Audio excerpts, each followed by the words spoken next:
إن الحمد لله نحمده ونستعينه ونستغفره ونعوذ بالله من شرور أنفسنا ومن سيئات أعمالنا من يهده الله فلا مضل له ومن يضلل فلا هادي له وأشهد أن لا إله إلا الله وحده لا شريك له وأشهد أن محمدًا عبده ورسوله يا أيها الذين آمنوا اتقوا الله حق تقاته ولا تموتن إلا وأنتم مسلمون يا أيها الناس اتقوا ربكم الذي خلقكم من نفس واحدة وخلق منها زوجها وبث منهما رجالا كثيرا ونساء واتقوا الله الذي تساءلون به والأرحام إن الله كان عليكم رقيبا يا أيها الذين آمنوا اتقوا الله وقولوا قولا سديدا يصلح لكم أعمالكم ويغفر لكم ذنوبكم ومن يطع الله ورسوله فقد فاز فوزا عظيما أما بعد فإن أصدق الحديث كتاب الله وأحسن الهدي هدي محمد صلى الله عليه وسلم وشر الأمور محدثاتها وكل محدثة بدعة وكل بدعة ضلالة وكل ضلالة في النار. محترم و مکرم حاضرین جمعہ، بزرگان دین و ملت، اللہ رب العالمین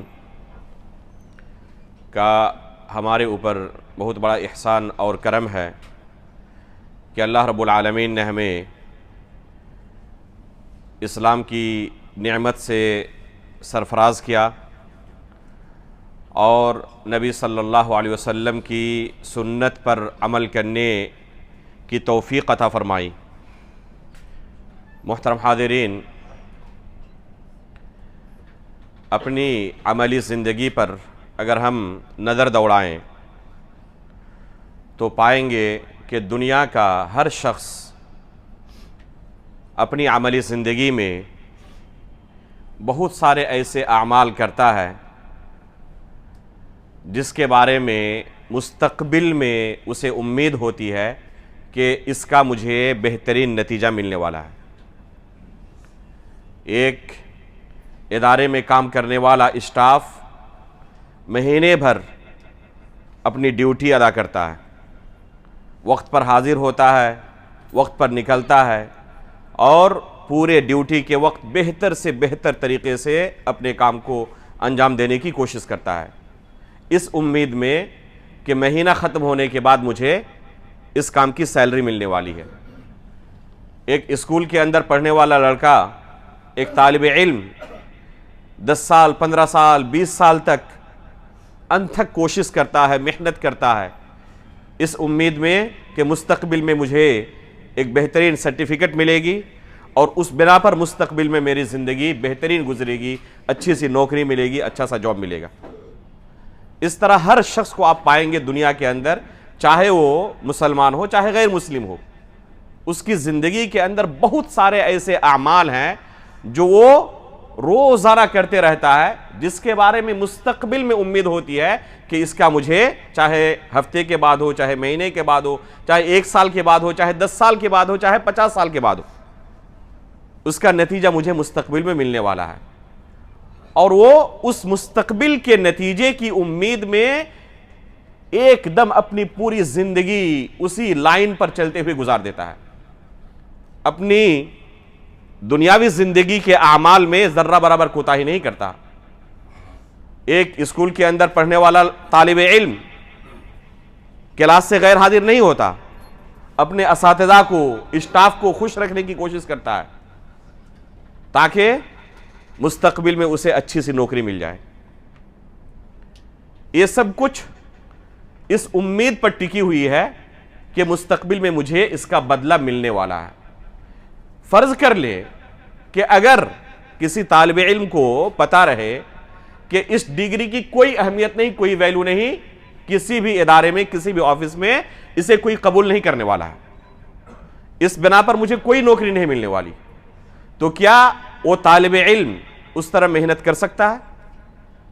اس ڈگری کے حصول کے لیے 10 سال 15 سال تک لگا سکتا ہے؟ کسی آفس میں کام کرنے والے کو اگر شک ہو صرف کہ پتہ نہیں مہینہ ختم ہونے کے بعد سیلری ملے گی یا نہیں ملے گی، ہو سکتا ہے مل جائے، ہو سکتا ہے نہ ملے، تو تو کیا اسی طرح وہ محنت سے روزانہ وقت پر حاضر ہونا، وقت پر نکلنا، پورے وقت کے اندر ڈیوٹی کے جو اوقات متعین ہیں پورے وقت کے اندر ایک دم تندہی کے ساتھ، محنت کے ساتھ، لگن کے ساتھ کام کرنا، جو اس کا ایک معمول ہے، شیوا ہے، اگر صرف شک ہو پتہ نہیں سیلری ملے گی یا نہیں ملے گی تو کیا اس طرح وہ کام کر سکتا ہے؟ یقیناً اس طرح کام نہیں کر سکتا۔ یہ کام جو وہ اس طرح محنت کے ساتھ، لگن کے ساتھ کر رہا ہے، کس لیے؟ کیونکہ اسے یقین ہے، کیونکہ اسے یقین ہے کہ مہینہ جیسے ختم ہوگا میری سیلری پکی ہے۔ اگر میں نے کوتاہی کی، ہو سکتا ہے کہ میرے ہاتھ سے یہ جاب چلا جائے، مجھے نوکری سے نکال دیا جائے، کسی دوسرے کو میری جگہ پر رکھ لیا جائے، میری تنخواہ کاٹ لی جائے۔ اس ڈر سے وہ اپنے متعینہ ڈیوٹی کو حتی الامکان کوشش کرتا ہے بہتر سے بہتر طریقے سے انجام دے، اچھے سے اچھا پرفارمنس کرے۔ یہی چیز اللہ رب العالمین نے ہماری شریعت کے ساتھ جوڑ دیا ہے۔ ایک انسان دنیا کے اندر زندگی گزارتے ہوئے بلا مقصد زندگی نہ گزارے۔ اسی کو اللہ رب العالمین نے ہمارے ایمان کا ایک حصہ قرار دے دیا ہے کہ ایک انسان دنیا میں زندگی گزارتے ہوئے اس نظریے کے ساتھ زندگی گزارے کہ جو کچھ میں اس دنیا میں عمل کر رہا ہوں، چاہے وہ اچھا ہو یا برا ہو، اس کا مجھے ایک دن بدلہ ملنے والا ہے، اور اس بدلے کے ملنے میں اس کے دل میں ذرہ برابر کوئی شک نہ ہو۔ جس قدر دل کے اندر یقین ہوگا، عقیدہ ہوگا کہ جو کچھ آج میں کر رہا ہوں اس کا بدلہ مجھے ملنے والا ہے، چاہے اچھا ہو چاہے برا ہو، جو عمل میں کر رہا ہوں، چاہے اچھا عمل کر رہا ہوں یا برا عمل کر رہا ہوں، اس کا مجھے بدلہ ملنے والا ہے، سب کچھ نوٹ ہو رہا ہے اور اپنی آنکھوں کے سامنے یہ سب کچھ مجھے دیکھنے ملنا ہے۔ اگر کسی کے دل میں اس قدر پختہ یقین رہے تو آپ کہیں کہ کیا وہ اپنے اس دنیاوی زندگی کو گزارتے ہوئے کوتاہی کر سکتا ہے؟ یقیناً کوتاہی نہیں کر سکتا۔ اگر حقیقت میں اس کے دل میں اسی قدر یقین ہو جس طرح اپنی نوکری کرتے ہوئے آفس کے اندر اسے یقین ہوتا ہے کہ مجھے سیلری ملنے والی ہے، اسکول کے اندر پڑھنے والا طالب علم یقین ہے اسے کہ مجھے سرٹیفکیٹ ملنے والا ہے، اس سرٹیفکیٹ کی یہ قیمت ہے، میری مستقبل کی پوری زندگی اس کے عمل کے ساتھ جڑی ہوئی ہے کہ جس طرح عمل ہوگا میرا، جس طرح میں محنت کروں گا، اسی قدر مجھے آخرت میں یا مجھے آگے مستقبل میں اسی طرح کامیابی یا ناکامی ملنے والی ہے۔ اللہ رب العالمین نے اسی چیز کو ہماری شریعت کے ساتھ جوڑ دیا ہے، اور اسی کو کہتے ہیں الایمان بالیوم الآخر، آخرت کے دن پر ایمان لانا۔ ایمان کے 6 ارکان ہیں، جن میں سے ایک اہم رکن کیا ہے؟ ایک اہم رکن ہے آخرت کے دن پر ایمان لانا۔ مرنے کے بعد ہمیں دوبارہ زندہ کیا جائے گا اور ہمیں اپنے اعمال کا اللہ رب العالمین کے سامنے حساب دینا ہوگا، اسی کو کہتے ہیں الایمان بالیوم الآخر۔ اگر یہ چیز کسی شخص کی زندگی میں نہ ہو تو اس کی زندگی صحیح طریقے پر نہیں چل سکتی۔ اگر آخرت پر ایمان کسی کا نہ ہو تو وہ بندہ حقیقت میں اس دنیا میں ایک اچھی زندگی، ایک اچھے انسان بن کر زندگی گزار نہیں سکتا۔ اگر صرف اس کے ذہن میں یہ ہو کہ یہی ہماری پوری زندگی ہے، اس کے بعد جیسے ہماری یہ زندگی ختم ہوگی اس کے بعد آگے اور کچھ نہیں ہے، اسی زندگی ختم ہونے کے ساتھ ساتھ ہماری یہ فائل کیا ہے؟ کلوز کر دی جائے گی، بند کر دی جائے گی، آگے اس کے بعد کچھ نہیں ہے۔ اگر یہ نظریہ کسی شخص کے اندر پیدا ہو جائے تو یہ نظریہ اسے انتہائی ظالم اور جابر بنا سکتا ہے۔ آپ غور کریں کفار اور مشرکین کی حالت کیا ہے۔ قرآن کریم کے اندر اللہ رب العالمین نے ان کے نظریے کو، ان کے عقیدے کو بیان کیا ہے۔ سورہ قاف کے شروع میں آپ پڑھیں اَإِذَا مِتْنَا وَكُنَّا تُرَابًا ذَلِكَ رَجْعٌ بَعِيدٌ، جب ہم مر جائیں گے، سڑ گل جائیں گے، مٹی ہو جائیں گے، اس کے بعد دوبارہ ہمیں اٹھایا جائے گا، یہ بہت بعید بات ہے، دور کی کوڑی ہے، یہ ہو نہیں سکتا۔ یہ ان کا نظریہ تھا۔ اس نظریے نے انہیں کہاں پہنچایا؟ اس نظریے نے انہیں ظالم اور سفاک اور جابر بنا دیا۔ اگر انسان کے پاس یقین ہو، ایمان ہو، عقیدہ ہو کہ ہمیں اس دنیا سے رخصت ہونا ہے اور جس طرح مرنا یقینی ہے اسی طرح ہمیں دوبارہ زندہ کیا جانا یقینی ہے، اگر یہ نظریہ پیدا ہو جائے کسی انسان کے اندر تو اس کی زندگی گزارنے کا طریقہ ہی بالکل بدل جائے گا۔ ضرورت ہے اس نظریے کے ساتھ ہم اپنی زندگی گزاریں۔ آج جمعہ کا دن ہے، اللہ کے رسول صلی اللہ علیہ وسلم کی حدیث ہے جسے علامہ البانی رحمہ اللہ نے ثابت قرار دیا ہے کہ جمعہ کے دن قیامت قائم ہوگی، جمعہ کے دن قیامت قائم ہوگی۔ آپ اللہ کے رسول صلی اللہ علیہ وسلم کی سنت کو باریکی سے دیکھیں کہ اللہ کے رسول صلی اللہ علیہ وسلم جمعہ کے دن کن خاص سورتوں کی تلاوت کا اہتمام کیا کرتے ہیں۔ مثلا سورہ قاف کی تلاوت کرتے تھے خطبہ جمعہ میں، فجر کی نماز میں سورہ سجدہ کی تلاوت کیا کرتے تھے، دوسری رکعت میں سورۃ الدہر جسے سورۃ الانسان بھی کہتے ہیں اس سورہ کی تلاوت کیا کرتے تھے، جمعہ کی نماز میں سورۃ الجمعہ اور سورۃ المنافقون یا سورۃ الغاشیہ اور سورۃ الاعلیٰ کی تلاوت کیا کرتے تھے۔ ان تمام سورتوں پر آپ غور کریں، ایک موضوع اور ایک میسج تمام سورتوں میں مشترک ہے، کامن ہے۔ وہ کیا ہے کہ ہمیں مرنا ہے اور مر کر اللہ رب العالمین کے سامنے دوبارہ حاضر ہونا ہے، اپنے اعمال کے ہمیں حساب دینا ہے، جنت اور جہنم اس کے بعد ہمارا انتظار کر رہا ہے۔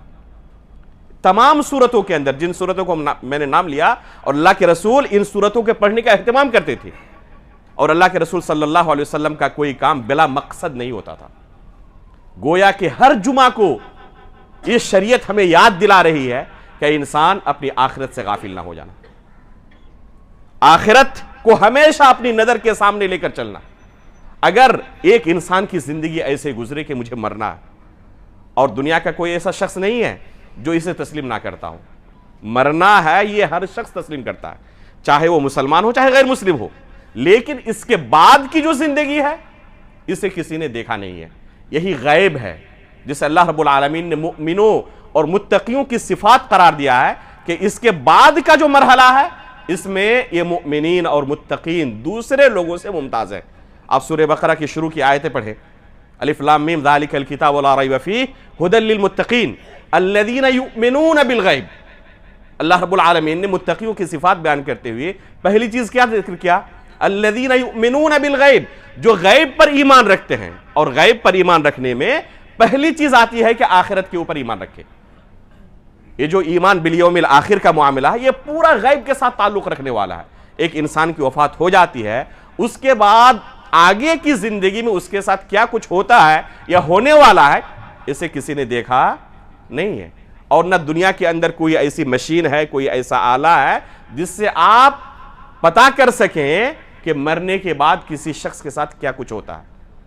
اللہ رب العالمین نے انسان کو یہ طاقت نہیں دی ہے کہ مرنے کے بعد ایک انسان کے ساتھ قبر کے اندر یا دفن سے پہلے کیا کچھ ہوتا ہے، دنیا کی کوئی مشین اس کا اندازہ نہیں لگا سکتی۔ یہ پورا کا پورا غیب سے تعلق رکھنے والا معاملہ ہے۔ ایک مومن کی یہ صفت ہونی چاہیے کہ جو کچھ قرآن کے اندر، اللہ کے رسول صلی اللہ علیہ وسلم کی صحیح احادیث کے اندر اس تعلق سے بیان ہوا ہے اسے بلا چوں چرا تسلیم کر لے اور اس پر ایمان رکھے، یقین رکھے، اسی طرح یقین رکھے جس طرح اسے سیلری کے بارے میں یقین ہے، اسی طرح یقین رکھے جس طرح اسے اپنی سرٹیفکیٹ کے بارے میں یقین ہے۔ دنیاوی زندگی گزارتے ہوئے ہر روز جس طرح یقین کے ساتھ اپنے تمام اعمال کو کرتا ہے، اسی طرح وہ آخرت کے بارے میں یقین رکھے۔ الذین یؤمنون بالغیب ویقیمون الصلاۃ، جو لوگ غیب پر ایمان رکھتے ہیں، نماز پڑھتے ہیں، اس کے بعد آگے اللہ رب العالمین نے ان کی صفات ذکر کرتے ہوئے اور کیا کہا؟ وَبِالْآخِرَةِ هُمْ يُوقِنُونَ، اور آخرت پر بھی وہ لوگ کیا کرتے ہیں؟ یقین رکھتے ہیں۔ تو یہ ہے ایک مومن کی صفت کہ وہ آخرت پر یقین رکھنے والا ہے۔ ایک انسان دنیاوی زندگی گزارتے ہوئے کبھی اس حقیقت سے غافل نہ ہو جائے۔ ہمیشہ ایک انسان کو اللہ رب العالمین نے قرآن کریم کے اندر سورہ آل عمران کے اندر جو کچھ کہا ہے ایک آیت کے اندر، اس آیت کو ہمیشہ ایک انسان کو اپنی نظر کے سامنے رکھنی چاہیے۔ اللہ رب العالمین کا ارشاد ہے کل نفس ذائقۃ الموت وانما توفون اجورکم یوم القیامہ فمن زحزح عن النار وادخل الجنۃ فقد فاز وما الحیاۃ الدنیا الا متاع الغرور۔ اللہ رب العالمین کا ارشاد ہے کہ ہر نفس کو موت کا مزہ چکھنا ہے، کل نفس ذائقۃ الموت، اور دنیا کی کوئی ایسی طاقت نہیں ہے جو انسان کو موت سے بچا سکے، اور نہ دنیا کا کوئی ایسا شخص ہے جو اس حقیقت سے چشم پوشی کر سکے یا انکار کر سکے۔ ہاں، بعض لوگوں نے کوشش کی کہ ہمیں مرنا نہیں ہے. اسٹیفن ہاکنگ کا نام آپ لوگوں نے سنا ہوگا, ابھی حال ہی میں جن کی وفات ہوئی ہے کورونا کے زمانے میں. یہ دنیا کے اندر سب سے بڑے سائنسدانوں میں شمار ہوتے تھے, چائنا کے تھے, اور جنہوں نے یہ دعویٰ کیا ہوا تھا کہ مجھے مرنا نہیں ہے. ایک کمپیوٹر کا ایجاد کیا تھا, جسم کے تمام اعضاء کام کرنا بند کر چکے تھے, اپنی آنکھوں کے ریٹینے کے ذریعے اپنے اس کمپیوٹر کو آپریٹ کیا کرتے تھے. ان کا دعویٰ تھا کہ مجھے مرنا نہیں ہے, لیکن بالآخر دنیا نے دیکھا کہ کورونا کے زمانے میں وہ بھی اس دنیا سے رخصت ہو گئے. اس سے پہلے بھی کچھ لوگوں نے کوشش کی تھی کہ ہمیں دنیا میں ہمیشہ جینا ہے, اس دنیا سے جانا نہیں ہے, لیکن کوئی کامیاب نہیں ہو سکا. یہی اللہ رب العالمین کا اصول ہے کہ اس دنیا میں کوئی ہمیشہ باقی نہیں رہ سکتا. اگر کوئی دنیا میں ہمیشہ باقی رہ سکتا یا کسی کے باقی رہنے کا کوئی امکان ہوتا تو سب سے زیادہ انبیاء اکرام اس بات کے مستحق تھے کہ ان کو باقی رکھا جائے, کیونکہ اللہ رب العالمین نے انہیں لوگوں کی ہدایت کے لیے مبعوث کیا تھا. لیکن انبیاء اکرام بھی اس دنیا میں باقی نہیں رہ سکے. موسیٰ علیہ السلام کا قصہ بہت معروف ہے. اللہ رب العالمین نے جب ان کی روح قبض کرنے کے لیے بھیجا تھا فرشتے کو, بالآخر موسیٰ علیہ السلام نے کیا کہا کہ کیا اس کے بعد پھر کیا ہونے والا ہے؟ تو اللہ رب العالمین نے کیا کہا کہ اس کے بعد مرنا ہی ہے. جب پتا چلا کہ مرنے سے چھٹکارا نہیں ہے, کہا کہ جب مرنا ہی ہے تو موت سے ڈر نہیں ہے.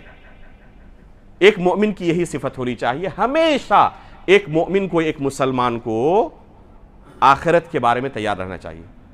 کسی کو پتا نہیں ہے کہ کس کی موت کب آنے والی ہے.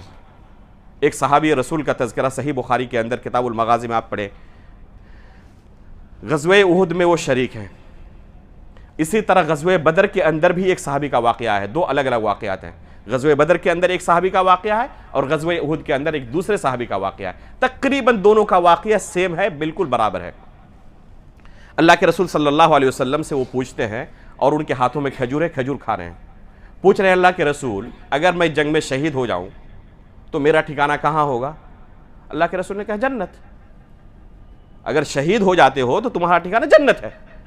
صحیح بخاری کی روایت ہے اور بالکل صحیح سند سے, اس بارے میں ذرہ برابر کوئی شک و شبہ نہیں ہے کہ یہ کوئی بناوٹی قصہ ہے, من گھڑت قصہ ہے. صحیح بخاری کے اندر یہ واقعہ موجود ہے. فوراً ان کھجوروں کو پھینکتے ہیں اور کہتے ہیں کہ اگر ان کھجوروں کو میں کھاتا رہا تب تو یہ زندگی بہت لمبی ہو جائے گی. جنت سامنے حاضر ہے اور میں اس کے لیے اتنی لمبی انتظار کروں, اتنا لمبا انتظار کروں. کھجوروں کو پھینکتے ہیں, میدان میں کود پڑتے ہیں اور پھر اس میں شہید ہو جاتے ہیں. ایسا کام کون کر سکتا ہے؟ ذرا غور کریں آپ. ایسا کام وہی شخص کر سکتا ہے جس کے دل میں ذرہ برابر بھی کوئی شک نہ ہو جنت کے حصول کے بارے میں, کہ اس کے بعد جنت میرا انتظار کر رہی ہے. اگر ذرہ برابر بھی کسی کے دل میں شک ہو تو کم از کم موت سے وہ اس طرح نہیں بھڑ سکتا. موت ایسی چیز ہے جس کو انسان سب سے زیادہ کوشش کرتا ہے کہ اپنے سے اسے دور رکھے.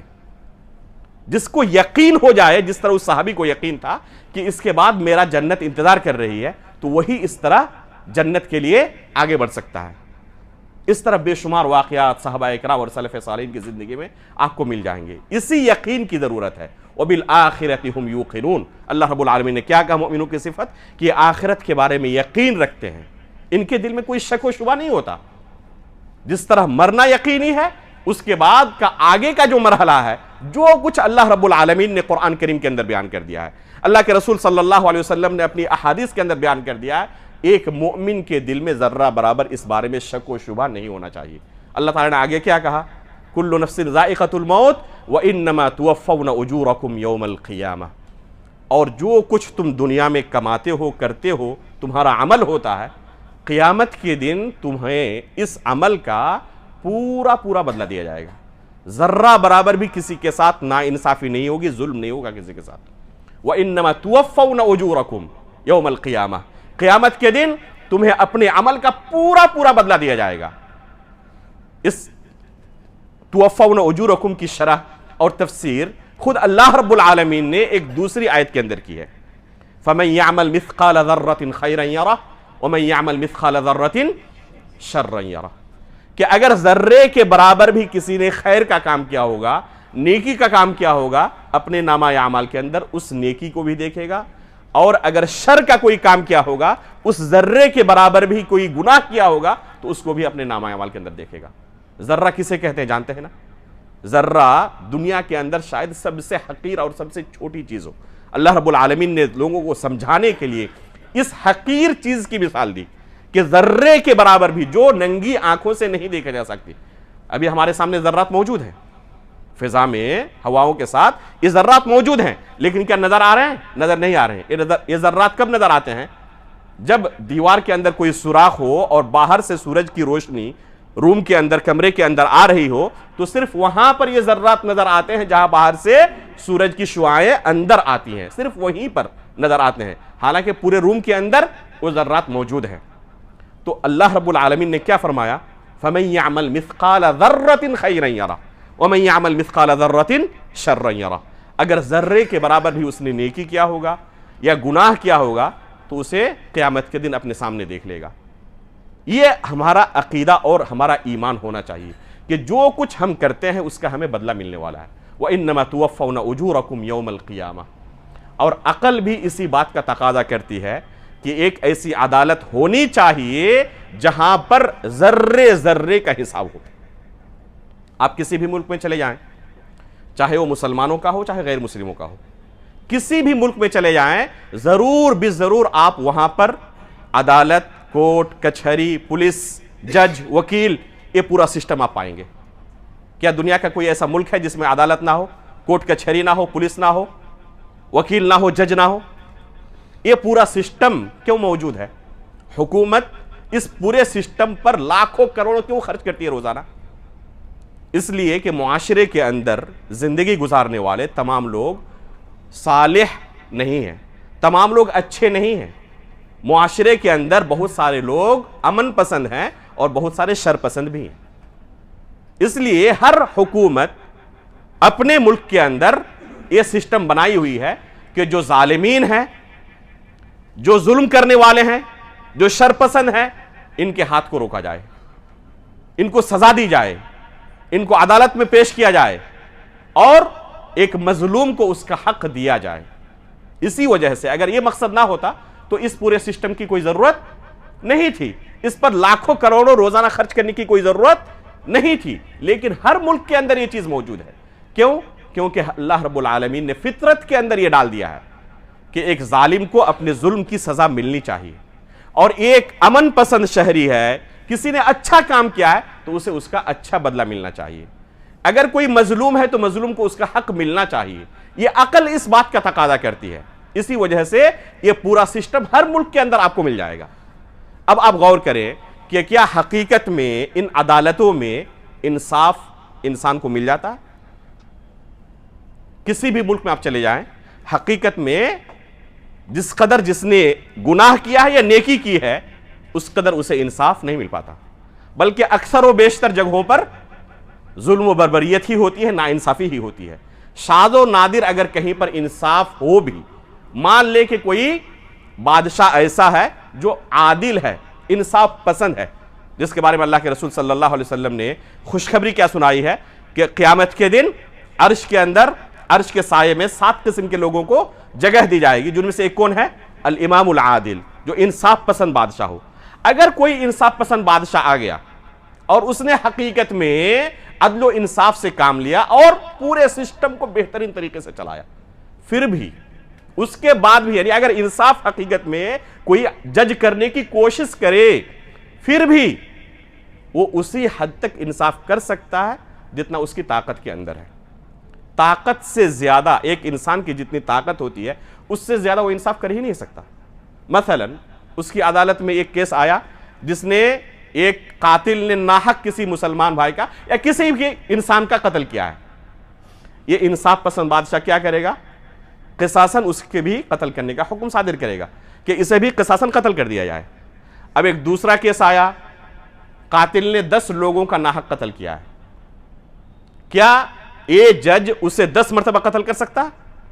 ایک مرتبہ قتل کیا پھر اسے دوبارہ زندہ کرے، پھر دوسرے شخص کے بدلے اسے قتل کیا جائے، پھر سے بارہ زندہ کرے، پھر قتل کیا جائے، پھر زندہ کرے، پھر قتل کرے؟ یہ کام کسی انسان کے بس کے اندر ہے ہی نہیں۔ زیادہ سے زیادہ انصاف کرتے ہوئے کیا وہ فیصلہ کرے گا کہ قصاصاً اس کو بھی قتل کر دیا جائے. ایک شخص نے ایک شخص کو قتل کیا اور دوسرے نے 10 لوگوں کو قتل کیا, کیا دونوں کا جرم برابر ہے؟ دنیا کا کوئی بھی انصاف پسند شخص یہ قبول نہیں کر سکتا کہ دونوں کا جرم برابر ہے. جب دونوں کا جرم برابر نہیں تو سزا بھی اسی قدر اسے ملنی چاہیے, لیکن وہ سزا کیسے دے سکتا ہے؟ اس کے پاس طاقت ہی نہیں ہے وہ سزا نافذ کرنے کی. لیکن یہ طاقت اللہ رب العالمین کے پاس ہے. اللہ رب العالمین قیامت کے دن دوبارہ اسے جسم عطا کرے گا, پھر سزا دے گا, پھر جسم ختم ہوگا, پھر دوبارہ اللہ رب العالمین اسے جسم عطا کرے گا, پھر سزا دے گا. یہ طاقت اللہ رب العالمین کے پاس ہے. تو عقل بھی اس بات کا تقاضا کرتی ہے کہ ایک عدالت ایسی ہونی چاہیے جس میں ہر شخص کو اپنے کام کا پورا پورا بدلہ ملے. اسی کا تذکرہ اللہ رب العالمین نے اس آیت میں کیا ہے, وَإِنَّمَا تُوَفَّوْنَ أُجُورَكُمْ يَوْمَ الْقِيَامَةِ. قیامت کے دن تمہیں اپنے عمل کا پورا پورا بدلہ دیا جائے گا. فَمَنْ زُحْزِحَ عَنِ النَّارِ وَأُدْخِلَ الْجَنَّةَ فَقَدْ فَازَ. جو شخص جہنم سے نجات پا گیا, کسی طرح جہنم سے اسے نجات مل گئی, وَأُدْخِلَ الْجَنَّةَ اور جنت کے اندر داخلہ مل گیا, فَقَدْ فَازَ تو حقیقت میں یہی بندہ کامیاب ہے. دنیا کے اندر ہم کامیاب کسے سمجھتے ہیں؟ جس کے پاس اچھی گاڑی ہو, بنگلہ ہو, عیش و عشرت کی زندگی ہو, کامیاب ہے. گرچہ آخرت کی زندگی بالکل تاریک ہو, گرچہ وہ ظلم و بربریت کے اندر مشہور ہو, بلکہ یہ مال بھی اس نے اسی طرح کمایا ہو اور یہ پوری پراپرٹی اسی طرح ظلم کے ساتھ اس نے کھڑی کی ہو, لوگ اسے کیا سمجھتے ہیں؟ بہت بڑا کامیاب ہے. حقیقت میں کامیاب کون ہے؟ اللہ رب العالمین نے کیا کہا؟ فَمَنْ زُحْزِحَ عَنِ النَّارِ وَأُدْخِلَ الْجَنَّةَ فَقَدْ فَازَ. حقیقت میں کامیاب وہ شخص ہے جہنم سے جسے نجات مل گئی, جنت کے اندر جسے داخلہ مل گیا. وَمَا الْحَيَاةُ الدُّنْيَا إِلَّا مَتَاعُ الْغُرُورِ. اور جو دنیاوی زندگی ہے یہ دھوکے کا ایک سامان ہے. یہ زندگی ہمیشہ باقی رہنے والی نہیں ہے, یہ زندگی ختم ہونے والی ہے, اور اس کے بعد اور ایک زندگی ہے جو ہمیشہ ہمیشہ رہنے والی ہے. ایک معمولی وقت کی زندگی کے لیے ایک انسان ہمیشگی کی زندگی کو نظر انداز کر دے اور بغیر کسی مستقبل کی تیاری کی ہوئی ہے وہ ایسے ہی اسے گزارتا رہے, تو ظاہر سی بات ہے کہ اس سے بڑا بد نصیب اور محروم کوئی نہیں ہو سکتا. جس طرح کوئی طالب اسکول میں صحیح سے پڑھائی نہ کرتا ہو, کلاس میں صحیح سے حاضر نہ ہوتا ہو, اپنے سرٹیفکیٹ کی پرواہ نہ کرتا ہو, تو سب کے سب اسے کیا کہتے ہیں؟ سب کے سب اسے ناکام کہتے ہیں اور اسے کوستے ہیں, نصیحت کرتے ہیں. لیکن وہی شخص اپنی آخرت کی زندگی کے بارے میں بالکل اسی لاپرواہ طالب کی زندگی کی طرح زندگی گزار رہا ہے, اور اسے خود اپنی زندگی کی فکر نہیں ہے کہ ہم آخرت کے لیے کس قدر اس دنیا میں زندگی گزارتے ہوئے چوکنا ہے, ہوشیار ہے. اس لیے ان حقیقتوں کو انسان کو نظر انداز نہیں کرنا چاہیے. یہ حقیقت ہے جو ہمارے ساتھ پیش آنے والا ہے, یہ کوئی قصے کہانی نہیں ہے. اس لیے آپ قرآن پڑھتے ہوئے خصوصاً ان آیتوں پر ٹھہر کر غور کریں جن آیتوں میں اللہ رب العالمین نے ان چیزوں کا تذکرہ کیا ہے. اور یہ کم نہیں ہے, شاید ہی کہ کوئی صورت آپ کو ایسی ملے گی یا قرآن کا کوئی صفحہ آپ کو ایسا ملے گا جس میں یوم آخرت کے بارے میں تذکرہ نہ ہو, شاید ہی کہ کوئی ملے گا. اللہ رب العالمین نے مکہ والوں کے سامنے مکی زندگی میں اللہ کے رسول صلی اللہ علیہ وسلم جب تک مکہ میں تھے, اب غور کریں چند چیزیں ایسی پائیں گے جو ہر صورت میں بار بار اللہ رب العالمین نے دہرایا ہے. ان میں سے ایک کیا ہے؟ یوم آخرت پر ایمان لانا, کہ یہ تمہاری جو زندگی ہے یہی صرف آخری زندگی نہیں ہے, اس کے بعد اور ایک زندگی ہے, تمہیں اللہ کے سامنے پیش ہونا ہے اور پھر تمہیں اپنے اعمال کا حساب دینا ہے. تو یہ ایسی چیز ہے جس کا تقاضا شریعت بھی کرتی ہے اور جس کا تقاضا عقل سلیم بھی کرتی ہے, جس بارے میں کوئی شک و شبے کی گنجائش نہیں ہے. یہ ایمان کا ایک جز ہے, ایک اہم رکن ہے ایمان کے ارکان میں سے کہ ہم آخرت پر, یوم آخرت پر ایمان رکھیں کہ ہمیں دوبارہ زندہ کیا جانا ہے اور دوبارہ زندہ کیے جانے کے بعد اللہ رب العالمین کے سامنے پیش ہونا ہے, اپنے اعمال کا حساب دینا ہے. اللہ رب العالمین سے ہم دعا کرتے ہیں کہ اللہ رب العالمین اس حقیقت کو سامنے رکھتے ہوئے ہمیں اپنی زندگی گزارنے کی توفیق عطا فرمائے. آمین. تقبل رب العالمین وصلی اللہ علی نبینا محمد.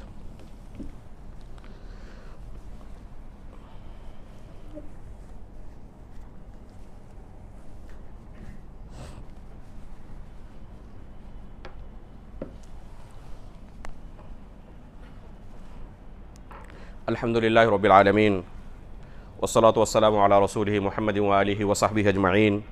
اشہد ان لا الہ الا اللہ وحدہ لا شریک لہ وأشهد أن محمدًا عبده ورسوله أما بعد۔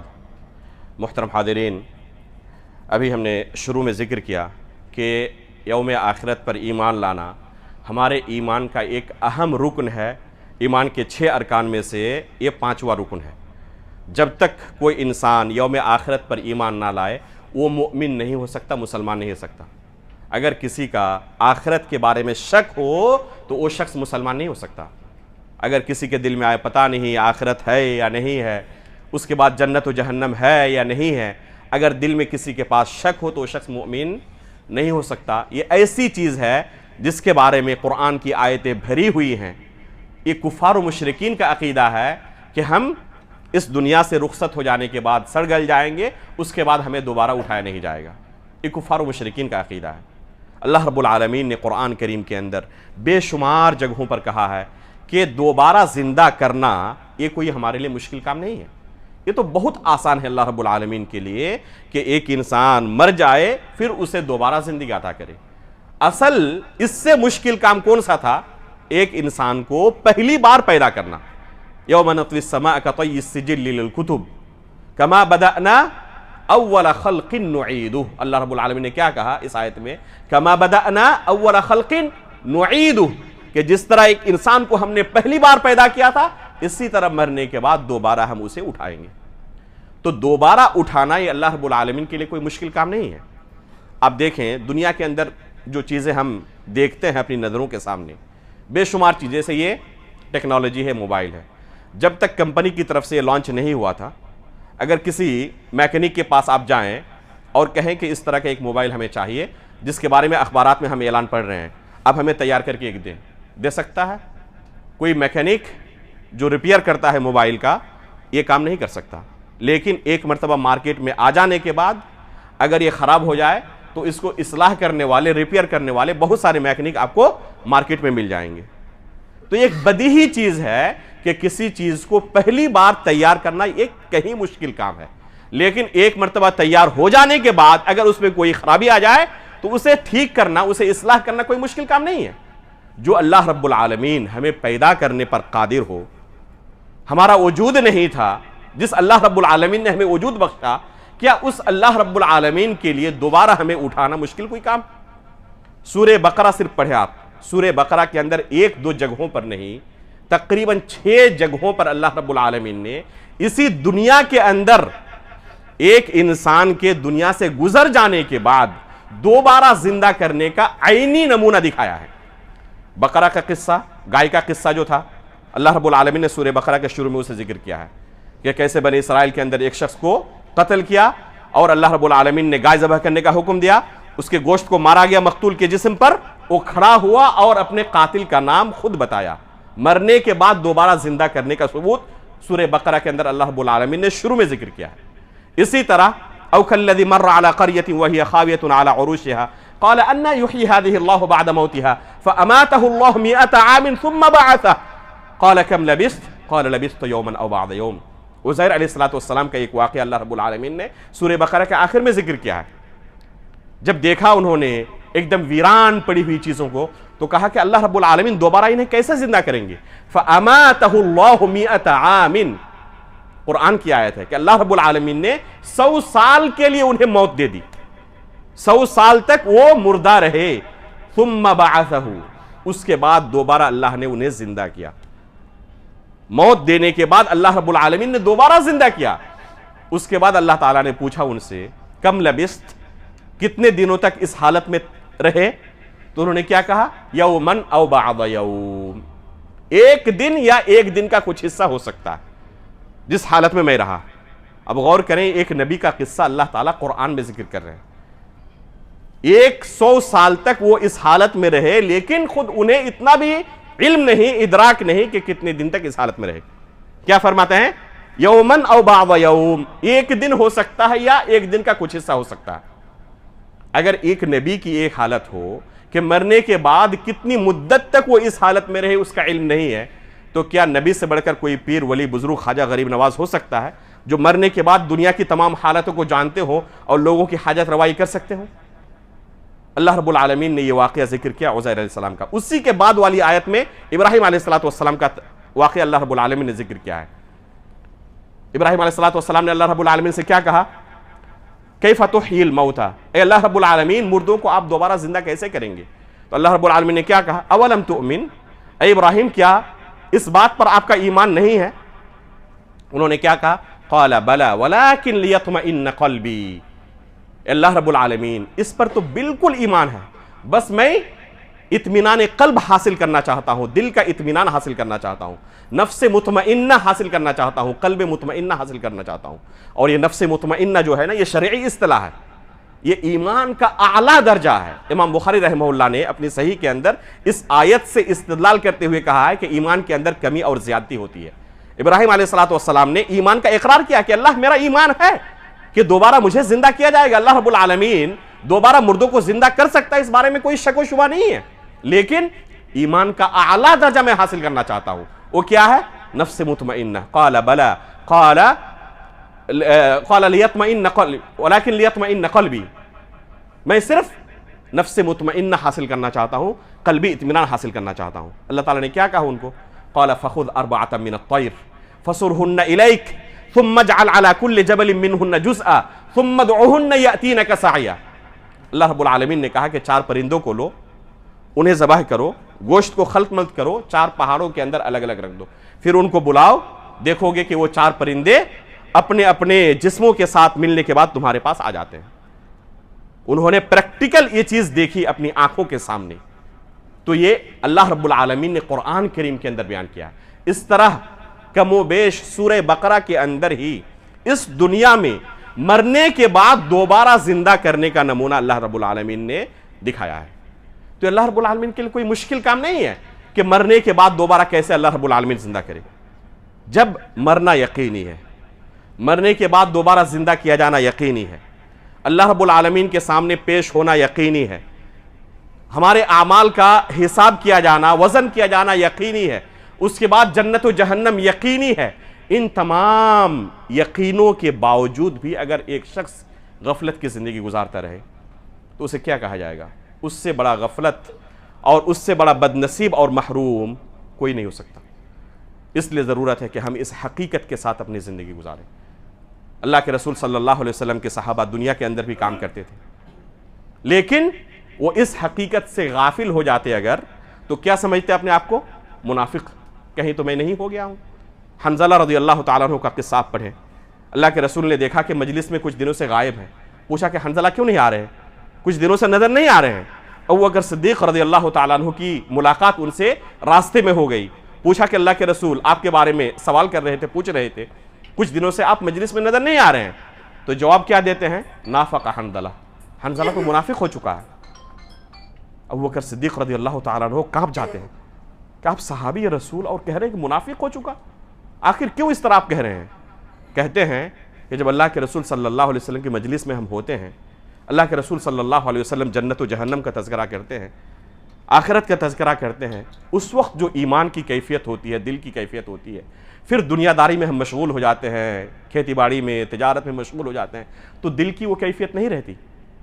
تو یہ تو حقیقت میں نفاق ہے، اس طرح تو ہم منافق ہو گئے۔ اللہ کے رسول کے سامنے ہوتے ہیں تو دل کی ایک کیفیت، بعد میں دنیا میں مشغول ہو جانے کے بعد وہ کیفیت بالکل بدل جاتی ہے۔ ابوبکر صدیق رضی اللہ تعالیٰ عنہ کیا کہتے ہیں کہ اگر یہ نفاق ہے تو منافق تو میں بھی ہو چکا ہوں۔ اللہ اکبر، یہ اس امت کے اندر سب سے افضل شخص ہے اللہ کے رسول کے بعد ابوبکر صدیق رضی اللہ تعالیٰ عنہ، اور اپنے نفس کے بارے میں نفاق کا وہ کیا کرتے ہیں؟ ڈرتے ہیں کہ کہیں میں منافق تو نہیں ہو گیا ہوں۔ اللہ کے رسول کے پاس آتے ہیں اور کہتے ہیں کہ اللہ کے رسول اس طرح کا معاملہ ہے، کہیں یہ نفاق تو نہیں ہے؟ تو اللہ کے رسول کیا کہتے ہیں کہ اس مجلس میں رہتے ہوئے تمہاری دل کی جو کیفیت ہوتی ہے، اگر یہ کیفیت ہمیشہ باقی رہے تو فرشتے تمہارے بستروں پر آ کر، تمہارے راستوں پر آ کر تم سے مصافحہ کریں گے۔ ولیکن ساعۃ وساعۃ یا حنظلہ، یہ کیفیت کبھی کبھی تمہارے دل کے اندر آ سکتی ہے، گھنٹے گھنٹے آ سکتی ہے، یہ کیفیت ہمیشہ باقی رہے یہ مشکل ہے۔ اصل مقصد یہ ہے کہ اس حقیقت سے انسان غافل نہ ہو جائے، اصل مقصد یہ ہے کہ اس حقیقت سے انسان غافل نہ ہو جائے، دنیاوی زندگی گزارتے ہوئے اسے یاد رہے کہ اللہ رب العالمین کے سامنے مجھے پیش ہونا ہے۔ صرف یہی تصور اگر ایک انسان کی زندگی میں رہے تو یہ تصور ہمیشہ اسے اپنی آخرت کے تعلق سے اسے زندہ رکھے گا اور ہمیشہ ہر قدم کو اٹھاتے ہوئے وہ آخرت کو سوچے گا کہ اس کا بدلہ مجھے اللہ رب العالمین کے پاس ملنے والا ہے. اللہ رب العالمین ہر چیز کو دیکھ رہا ہے, فرشتے ہر چیز کو نوٹ کر رہے ہیں, اور جو کچھ نوٹ ہو رہا ہے وہ ہماری نظروں کے سامنے اللہ رب العالمین کے سامنے جب ہم حاضر ہوں گے تو نامہ اعمال کی صورت میں پیش ہونے والا ہے. اگر یہ حقیقت ایک انسان کی زندگی میں رہے تو اس کے زندگی گزارنے کا طریقہ ہی بدل جائے گا. دل کے اندر عقیدہ اور یقین جس قدر ہوتا ہے, عمل پر اس کا اثر ضرور ظاہر ہوتا ہے. آپ ہر چیز کے اندر پائیں گے, دنیاوی زندگی کے اندر بھی آپ پائیں گے. دل کے اندر جس طرح عقیدہ ہے, یقین ہے, آپ ٹرین میں سفر کر رہے ہیں, ایک دم کنفرم ہو کہ اس ٹرین میں ٹی ٹی نہیں آتی. دیکھیں گے بہت سارے لوگ ٹکٹ ہی نہیں لیتے, لیکن اگر پتا ہو کہ خبر مل جائے, جیسے آج انٹرنیٹ کا زمانہ ہے, کہ آگے 2-3 اسٹیشن کے بعد سخت چیکنگ چل رہی ہے اور جو بھی بغیر ٹکٹ کے پکڑا جا رہا ہے سب کو جیل کے اندر بند کیا جا رہا ہے, تو کیا اس ٹرین سے سفر کرتے ہوئے کوئی شخص بغیر ٹکٹ کے جائے گا؟ کوئی نہیں جائے گا. کیوں؟ صرف دل کے اندر جو عقیدہ تھا نا وہ عمل کے اندر ظاہر ہو گیا. تو دل کے اندر جس قدر انسان کا عقیدہ ہوگا, ایمان ہوگا, جس طرح ایمان ہوگا, جس طرح عقیدہ ہوگا, وہ عمل کے اندر ظاہر ہو جائے گا. تو یہ عمل کے اندر جو چیز ظاہر ہوتی ہے, بہت سارے لوگ کہتے ہیں نا کہ ہماری ظاہری شکل و صورت پر نہ جائیں, ایمان بہت پختہ ہے. اگر ایمان حقیقت میں پختہ ہوتا تو ظاہری شکل و صورت کے اندر وہ چیز دکھائی دیتی. یہ ایسی چیز نہیں جس کو چھپایا جا سکے. دل کے اندر جو عقیدہ ہوتا ہے, جو ایمان ہوتا ہے, جو یقین ہوتا ہے, اس کا اثر انسان کے عمل پر ضرور ظاہر ہوتا ہے. انسان چھپا نہیں سکتا اسے. اس لیے ضرورت ہے کہ اس حقیقت کے ساتھ اپنی زندگی ہم گزاریں, اپنی زندگی جئیں. اس کے بعد کے جو مراحل ہیں, قبر کے اندر ایک انسان کو رکھا جانا, فرشتوں کا آنا, اس سے سوال جواب کرنا, یہ تمام چیزیں ہیں, ان پر ایمان لانا ضروری ہے. کسی نے دیکھا نہیں ہے, اسی کو غیب کہتے ہیں, اور یہی مومنوں کی صفت اللہ نے بیان کی ہے. الذین یؤمنون بالغیب ویقیمون الصلاۃ ومما رزقناہم ینفقون. یہی مومنوں کی اللہ نے صفت بیان کی ہے کہ یہ غیب پر ایمان رکھتے ہیں. دیکھ کر ایمان لانا یہ کون سی بڑی بات ہے. جب فرعون کے سامنے یہ عذاب ظاہر ہو چکا تو فرعون نے بھی آخر میں کیا کہا تھا؟ آمنت برب موسیٰ و ہارون. تو دیکھنے کے بعد, عذاب ظاہر ہو جانے کے بعد کہ اب ہمارا ٹھکانہ ہے, اس وقت تو ہر کوئی ایمان لا سکتا ہے. یہاں تک کہ فرعون بھی ایمان لا چکا تھا, لیکن اس وقت کا ایمان انسان کو فائدہ نہیں پہنچا سکتا. اصل ایک انسان کی خوبی یہ ہے کہ اللہ رب العالمین نے کہہ دیا ہے, اللہ کے رسول نے کہہ دیا, یہ ہمارے لیے کافی ہے. اتنا ہی ہمارے لیے کافی ہے. ہم اس پر ایمان لاتے ہیں, اس پر ہمارا پورا کا پورا عقیدہ ہے. اور ابھی جیسے کہ میں نے کہا کہ یہ صرف زبان سے کہنے والی چیز نہیں ہے. اگر حقیقت میں دل کے اندر یہی عقیدہ اور ایمان ہے تو عمل کے اندر ظاہر ہو جائے گا. آپ کا عمل کے اندر ہمارے ظاہر ہو جائے گا کہ کتنا ہمارا آخرت پر ایمان ہے. اس لیے اس حقیقت کے ساتھ زندگی گزارنے کی ضرورت ہے. اس کے بعد کی جو چیزیں ہیں, یوم آخرت میں لوگوں کا اٹھایا جانا, قیامت کا واقع ہونا, ہم قرآن پڑھتے ہیں لیکن ان چیزوں پر غور نہ کرنے کی وجہ سے ہم پر کوئی اثر نہیں پڑتا. عثمان غنی رضی اللہ تعالیٰ عنہ کسی قبر سے گزرتے زاروں قطار روتے تھے, حالانکہ اللہ کے رسول نے ایک مرتبہ نہیں کئی مرتبہ دنیاوی زندگی کے اندر انہیں جنت کی خوشخبری سنائی تھی. ایک مرتبہ نہیں. اور ہماری کیا حالت ہوگی کوئی نہیں جانتا. اس کے باوجود قبروں سے ہم گزرتے ہیں, جنازے کی نماز پڑھتے ہیں, قرآن کی تلاوت کرتے ہیں جن میں ان چیزوں کا تذکرہ ہے, ہمارے دلوں پر کوئی اثر نہیں ہوتا. عثمان غنی رضی اللہ تعالیٰ عنہ سے ہی منقول ہے, کہا کرتے تھے لو طہرت قلوبکم ما شبعت من کلام ربکم. اگر تمہارے دل پاک ہوتے تو اللہ کے کلام سے تمہارا دل کبھی بھرتا نہیں. ہم فرضی واقعات یوٹیوب وغیرہ پر دیکھتے ہیں, قصے کہانیاں فلمیں دیکھتے ہیں, جانتے ہیں کہ اسے حقیقت نہیں ہے. بعض لوگوں نے دنیاوی اغراض و مقاصد کی خاطر اسے فلمایا ہے. اس کے باوجود ان فردی قصوں کو دیکھتے ہوئے ہمارے دل لرز جاتے ہیں, آنکھوں سے آنسو جاری ہو جاتے ہیں. لیکن قرآن کے اندر جو کچھ بیان ہوا ہے وہ کوئی فرضی نہیں ہے, وہ ہمارے ساتھ پیش آنے والا ہے, یقینی ہے. ان زلزلۃ الساعۃ شیء عظیم. پوری دنیا, پوری زمین کے اندر زلزلہ برپا ہو جائے گا. ابھی اگر زلزلہ ہو جائے تو لوگوں کی حالت کیا ہوگی؟ اگر ابھی زلزلہ ہو جائے, صرف ایک شہر کے اندر کانپ جائیں گے لوگ. کسی کو کسی کی فکر نہیں ہوگی, صرف اپنے جان کی فکر ہوگی, کسی طرح میں بچ جاؤں. پوری زمین تھر تھرائے گی, کانپے گی. یوم ترونھا تذھل کل مرضعۃ عما ارضعت وترى الناس سکارى وما هم بسکارى. اللہ رب العالمین نے قرآن کے اندر کیا کہا ہے کہ دودھ پلانے والی عورت اپنے بچے کو دودھ پلاتے ہوئے غافل ہو جائے گی. یہ حالت ہوگی, اس کے باوجود بھی یوم ترونها تذهل كل مرضعة عما ارضعت وتضع كل ذات حمل حملها وترى الناس سكارى وما هم بسكارى. لوگوں کو آپ دیکھیں گے ایسا محسوس ہوگا کہ سب نشے میں ہے، لیکن نشے میں کوئی ہوگا نہیں حقیقت میں. ولیکن عذاب اللہ شدید، یہ اللہ رب العالمین کے عذاب کی سختی ہے جس کا یہ نتیجہ. اذا زلزلت الارض زلزالها واخرجت الارض اثقالها. یہ حقیقت ہم خود پڑھتے ہیں قرآن میں، دل پر کوئی اثر ہوتا ہے؟ یہ دل باطل چیزوں سے، دنیا کی کیا کہتے ہیں نجاستوں سے اتنا گندا ہو چکا ہے کہ ان چیزوں کا اثر ہمارے دلوں پر نہیں ہوتا. ضرورت ہے کہ قرآن کو ہم غور سے پڑھیں، ان چیزوں پر ہمیشہ غور کریں اور اس حقیقت کے ساتھ اپنی زندگی گزاریں. اللہ رب العالمین سے ہم دعا کرتے ہیں کہ اللہ رب العالمین ہمیشہ ہمیں اس حقیقت کے ساتھ زندگی گزارنے کی توفیق عطا فرمائے. اللهم صل على محمد وعلى آل محمد كما صليت على إبراهيم وعلى آل إبراهيم إنك حميد مجيد. اللهم بارك على محمد وعلى آل محمد كما باركت على إبراهيم وعلى آل إبراهيم إنك حميد مجيد. سبحان ربك رب العزة عما يصفون وسلام على المرسلين والحمد لله رب العالمين.